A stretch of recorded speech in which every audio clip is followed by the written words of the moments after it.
of neutrality. Meron po lang ganun. Yes, okay, partner. ano po ba iyon? At ito po ba isang bagay na ginagawa ng ating mga senador kapag po sila magko-convene as an Yes, impeachment partner. court? Bilang pasimula ng kanilang pag-constitute ng kanilang mga sarili bilang impeachment court, ay At Senator Judges? at Senator tama? Judges ay nanunumpa sila. At ito nga, yung iba ang tawag dito, oath of impartiality, sapagkat Oh, okay. babasahin natin para hindi tayo magkamali. Ako, bibigkasin po nila yung kanilang pangalan, solemnly swear, nangangako ng taimtim na in all things appertaining to the trial of the impeachment, sa lahat ng bagay na may kinalaman sa impeachment ni blank, kung sino man yung impeachable official na kanilang No, in didingin, this case, it's Vice President Sara Duterte. now pending, na ngayon ay pending sa kanilang chamber, I will do, ito na yung pinakamahalagang partner, I will do impartial justice according to the Constitution and the laws of the Philippines. So help me God. So ito, partner, yun yung unang-unang panunumpa ng mga senator judges. Pero bago yun, kagaya nung nakaraang taon, partner, unang nanumpa ang presidente ng Senado bilang presiding officer. So bakit hinihiwalay pa yon? Karaniwan kasi, yung panunumpa ng kapwa senador, ginagawa nila yan sa harap ng Senate President. At syempre, bago makapag-administer ang Senate President as presiding officer, dapat siya mismo ay nakapanumpa as presiding officer. Ganito rin naman yung kanyang, kumbaga, papanumpaan ng mga salita. Okay. Paano po ito, no? Nanunumpa kayo nito. So meron po ba kayong kakaharapin kapag po, kasi this is an oath. Meron po bang parusa kapag po napatunayan na sila po ay lumalabag dito po sa kanilang pinanata, partner? Okay, kung tutuusin, ang kanilang pananagutan ay sa kanilang sarili. Kasi tanging ang Senado lang ang pwedeng magpapanagot sa bawat isa. At ito nga yung Committee on Ethics. Okay. Yung kanilang behavior, yan ba ay ethical? Yan ba ay naaayon sa batas? O hindi, sila mismo ang magiging kapwa Maglolokohan dito, partner. hukom sa bawat isa. Oo. Ano po ang nakapalob? Kasi binanggit nyo po yung mga nakapalob sa oath, right? Pero ito po, wala namang manual to, no? So ito lang, dapat partial ka, dapat neutral ka. Ano ibig Correct. sabihin nun? Dapat kayo po ay walang kinikilingan. Yes. Kaya nga, oath of impartiality. Ibig sabihin, ganito, I will do impartial justice. Napaka-broad.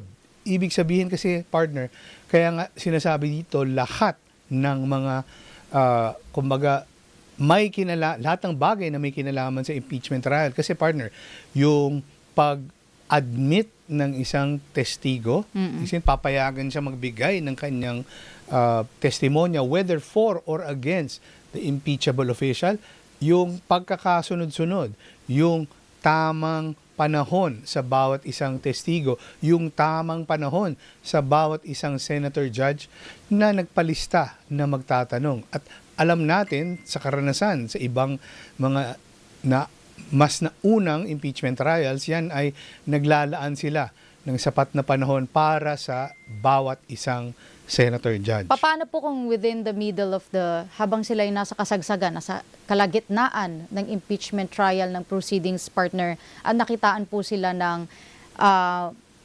bias, o nakitaan po sila na meron po silang kinikilingan. Pwede po ba? Meron po ba tayo remedies dito para sabihin na, teka lang, medyo mali na atang direksyon pinupuntahan nitong inyong trial. Meron po ba tayong pwedeng gawin nun para po mabalik sila sa tamang direksyon? Ma-remind sila sa mga pinanumpaan nila. Sa ibang mga pagdinig, kumbaga yung mga nakaraang impeachment proceedings, partner, kumbaga meron ng ibang sumubok niyan. Kagaya din sa korte, partner, meron tinatawag na motion for inhibition. Pero kung tutuusin mo, yung inhibition na yan ay voluntary. Hindi sila mapipilit ng kahit na ano dahil nga sila yung sitting judges dito sa impeachment trial ayon sa konstitusyon. Hindi ito kagaya halimbawa ng isang pagdinig sa korte. Kasi yung rules of court, bagamat sinasabi lagi, partner, ito tandaan natin, yung rules of court may be applied suppletorily. Ibig sabihin kasi, kung walang rules ng inhibition doon sa impeachment rules, pwedeng hugutin, pwedeng pagbatayan ng Senado. At ito ay ayon sa kanilang kasunduan. At ano po ba yun? Paano natin nakikita yung kasunduan? Minsan kasi, partner, meron halimbawa, nagtatalo sila mismo. Sabihin na natin, merong isang partido, whether for the defense or for the prosecution, sinasabi, itong isang senator judge, lahat ng kanyang mga pronouncements, alam na namin ang iyong boto. Baka dapat ikaw ay mag-inhibit. Pero kung tutuusin mo, dahil wala ngang ground rules for inhibition, ibig sabihin, wala pa silang napapagkasunduan, kumbaga, hindi ito madaling i-impose. Sa ngayon, ang pwede nating asahan, kung may delikadesa ang isang senator judge, bakit ka nakangiti? Kung meron, partner. Oo. Kasi ipinagpapalagay natin lagi ay, kumbaga, everything ay may presumption of regularity. Pakibaba muna yung kilay mo, partner. Sa mga nangyari sa Senado last week, partner, and I was there to witness it firsthand, parang yung delikadesa, parang lumipad na rin po, parang kasabay Pero ng mga bala. Pero last week mo lang ba nakita yun?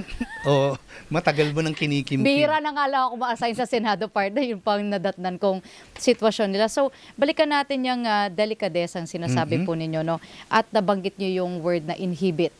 Kapag po ba may nag-inhibit sa mga senador natin dito, ano mangyayari doon sa 2/3 ng... Ganun pa rin kasi ang 2/3, kailangan kumbaga maabot yung 16 or 2/3 vote of the entire Senate. Paano po kung nag-inhibit? Hindi naman siguro mangyayari yun. Hindi no? pwede yun.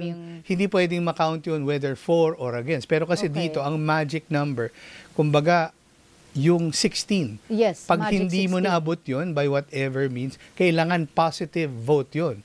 Dapat yes for acquittal or no for, yes for conviction and no for acquittal. Pero marami kasing ilan yung, may makikita mo lately, nung sabihin na natin, botohan na lang ng yung kung sino ang magiging susunod na Senate President, nung biglang nagkaroon ng change in leadership, may mga nag-inhibit doon. Correct. At they're citing reasons bakit. I think someone din, yung asawa ni Senator Mig Zubiri, nag-inhibit din nung botohan nung sa House. Nung sa impeachment, yung committee report on the articles of impeachment, nag-inhibit din siya. Ayaw niya kasi nga, sabi niya, makukulayan yung asawa nga nasa Senado. Yung tao naman sa Senado na asawa niya, ayaw din kasi baka makulayan. Ano na mangyayari dito? And I say this, kasi papasok dito yung issue ng political dynasty, partner. Tingnan nyo na ang nangyayari sa atin ngayon. Ayaw na nilang may matapakan sila dyan. Ayaw nilang makulayan or whatever. Pero alam naman natin na hindi rin nakakatulong sa bayan natin ito nangyayari. So, pag ganun po, na nag-inhibit ulit for that same reason, tatanggapin nila yon. Tatanggapin yun. Pwede Kasi yun na mag-inhibit ka lang partner, for whatever reason? Oo, kasi hindi mo nga kailangan ipaliwanag yung boto mo, partner. Oo. So, kung tutuusin, yan ay, kumbaga, ayon sa kanilang sariling paninimbang pangingilatis. Pero, balikan lang natin yon, partner. Kasi, bagamat sinasabi ng, or walang sinasabi ang batas tungkol sa inhibition, or even, yung tanong mo, napakahirap na tanong, violation ng impartiality. Ibig sabihin, nagpapakita talaga ng bias. Alam mo na yung boto nila bago pa sila bumoto. Nagtatanong pa lang sila sa witness, alam mo na yung kanilang tinutukoy. Kung nasa ng loyalty nila, tama. Pero tandaan natin, itong lahat ng proceedings dito sa impeachment ay magiging publiko. Isa sa publiko ito lahat. Okay. So kasabay na hinuhusgahan ng mga senador ang mga impeachable officials, tayo po ay kasama na maghuhusga. Hindi lamang po, kasi hindi tayo makakaboto doon. Only the senators can vote. Pero tayo, yung mga inihalal or kahit hindi natin hinalal, pwede po natin silang sukatin ayon sa ating paninimbang.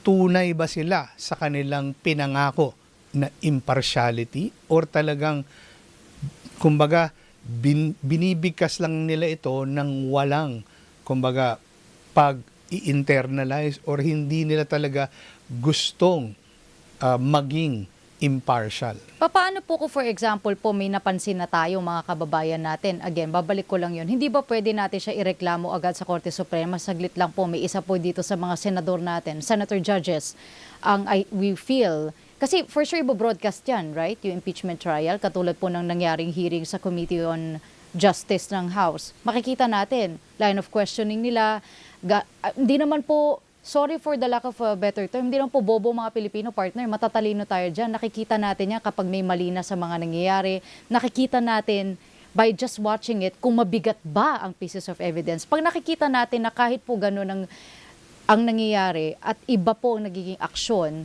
ng isa sa mga senador, can the Supreme Court do something about it? Can they intervene? Okay, bago ko sagutin yan, kasi ang mabilis na sagot doon, no, partner. Pero bago ko sagutin ng no yon, partner, hindi pwede makialam ang Korte Suprema. Okay, Tandaan alright. natin, yung pagpapakita ng bias, hindi lamang po ito doon sa nakikita natin biased ito in favor of the impeachable official.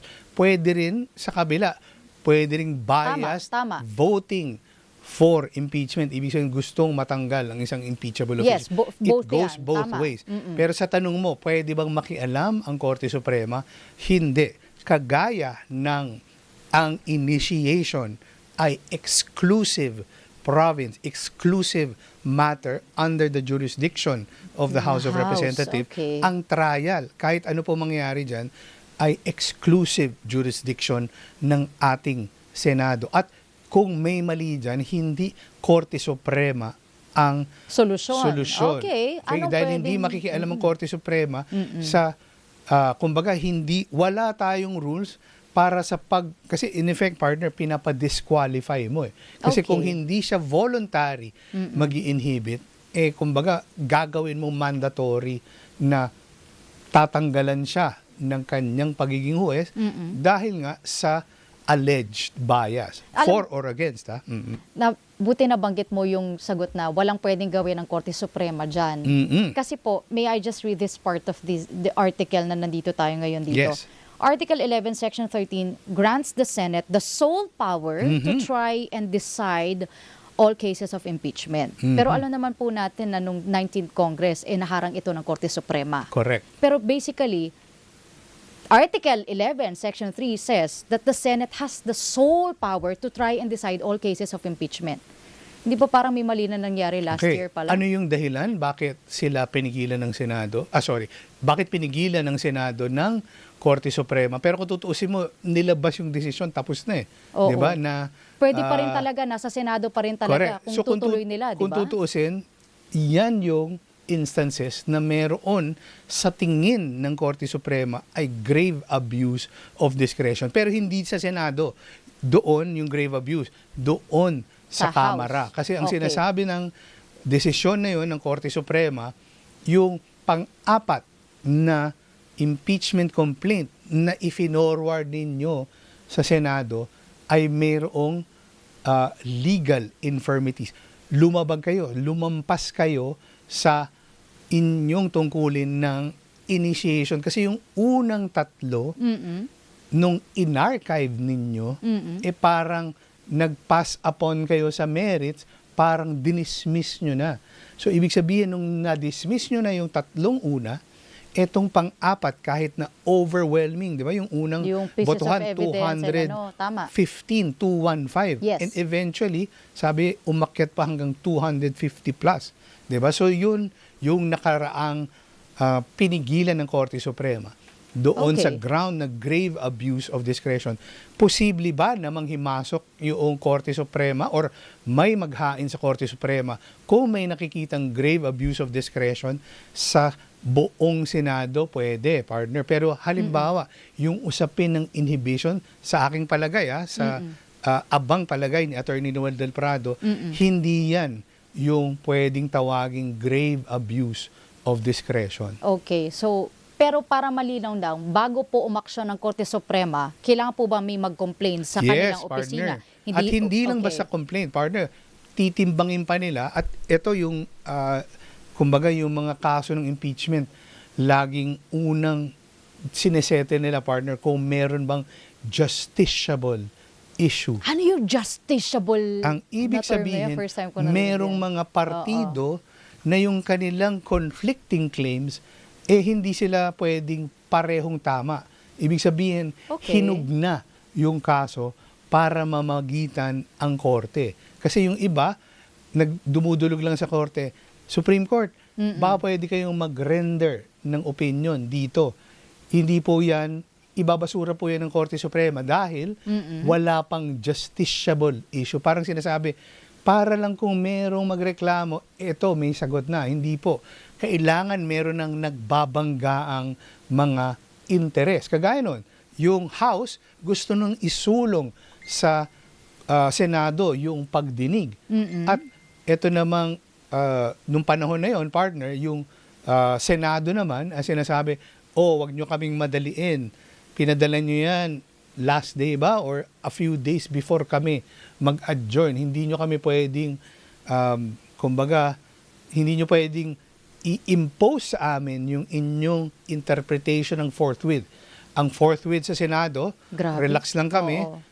reasonable time. At yun ang kinatigan ng Korte Suprema, partner. Bakit ka umiiling, partner? Ano yung binabasa mo? Hindi, sorry kasi chinecheck ko sa Merriam-Webster Dictionary. Okay. Ibig sabihin ng forthwith. Napaka-iba po ng kanila pong definition with that. So, Pero tandaan natin, immediately, without delay, or right away. Yun Okay, siya so, nakalagay. pero yan ang kinatigan ng Korte Suprema. At noong kaso nga, sa nag-file na, kumbaga, mandamos, minamadali ang Senado, sinasabi ng Korte Suprema, yung Senado, exclusive authority, exclusive jurisdiction sa impeachment, at sila ang pwedeng magtakda ano yung reasonable time para simulan, para dinggin, kasi kahit na anong may kinalaman sa impeachment trial, yung Senado ang masusunod. Ayan po. Mga kapamilya, magbibigay daan po muna kami sa ilang mga paalala. No? Kung kayo po may mga katanungan dito, ang dami messages about it, ang dami ding nanonood. Thank you guys so much. Ang aming pong hotline, 0919-278-3000. Bago po kami bigay daan sa ilang paalala, may isa po tayong pari na nag-homily kahapon sa may EDSA Shrine. At ang ganda ng homily po niya, no? Mag-convene man po agad o hindi mag-convene. Paalala po ni, I'll check the name of the priest partner. Okay. Pero sabi niya, hindi po dapat ang bias nyo kay Sara, hindi po dapat ang bias nyo kay Bongbong, dapat ang loyalty po ng ating mga senador ay sa bayan. Amen. Para sa bayan. Amen. Hindi para kay Sara, hindi para kay Bongbong, kundi para sa bayan. With that, bibigyan daw po na kami sa ilang mga paalala, mga kapamilya, kami para sa inyo.